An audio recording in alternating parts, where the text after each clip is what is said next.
That's it, the start of the Bo and Hope saga's conclusion on Days of Our Lives. Was it worthwhile? Does it seem worthwhile? There is a spark of excitement, but it's not looking promising right now. We'll find out soon enough. The program appears to be creating several beautiful couples in the meanwhile, but how many of them have a chance of succeeding? Being together feels so good. Consider me surprised, but I thought Friday's episode was pretty good. In terms of the plot, dividing Kayla was a brilliant choice, since it created a really exciting swirl of anticipation as Stephanie and Chad focused on her. Andrew pressed Megan for information, and Harris alerted Hope. The whole thing felt a little forced. Kayla was abruptly sent off just in time for Steph and Chad to discover her, and Harris simply told Hope to go to Victor's house without so much as a "be careful," but it worked for me. If only the entire narrative had followed Friday's format. There needs to be a significant payoff before the conclusion for this to appear like it will have any lasting influence. Days of Our Lives could not have said it better than Kristen when she threatened Brady with Bo's return. This news is so combustible. Additionally, it will alter everyone's lives. Well, is it? Yes, Bo will return, but he and Hope are departing.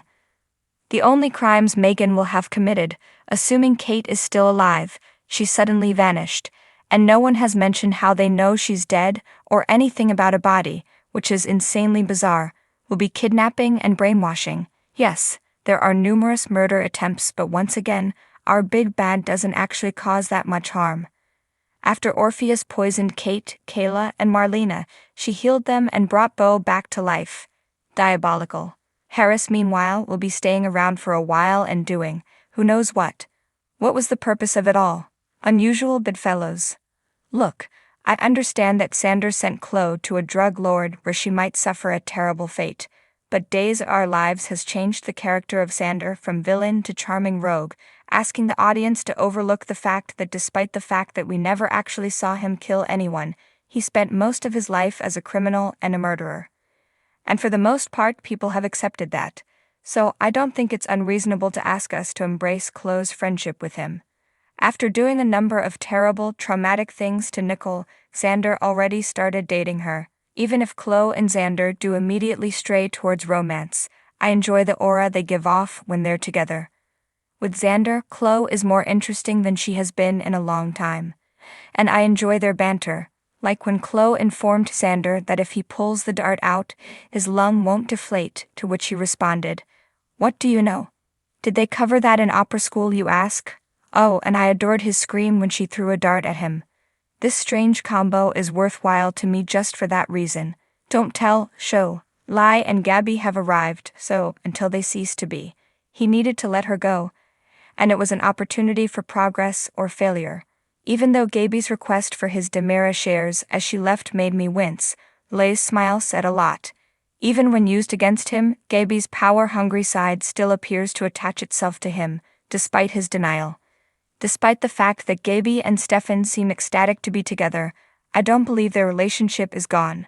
But the issue with this week's story as a whole was that we were given 2 speeches outlining the motivations.